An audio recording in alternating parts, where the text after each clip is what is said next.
Hello, my name's Kate Wilson and I'm the publisher and managing director of Nosy Crow, and I'm here today to talk to you about I Am the Seed That Grew the Tree, a nature poem for every day of the year.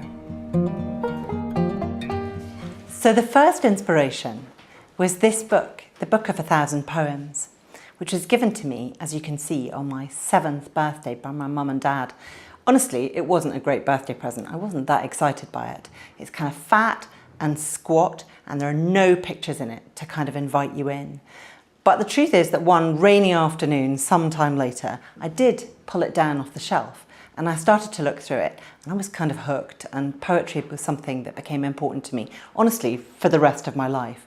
The second inspiration for I Am the Seed was the fact that when I received that book, I was living in a little house on the outskirts of a town with a disproportionately big garden. It was a really lovely established garden with some gorgeous old trees, a lilac, a holly you could find skeleton leaves under, and an apple tree that you could climb. It was like perfect for climbing. And I observed so much nature in that garden. It's where I made daisy chains, it's where I blew dandelion clocks, it's where I saw birds in their nest for the first time. I saw hedgehogs creeping across the grass in the evenings, and one time I even found 2 frogs.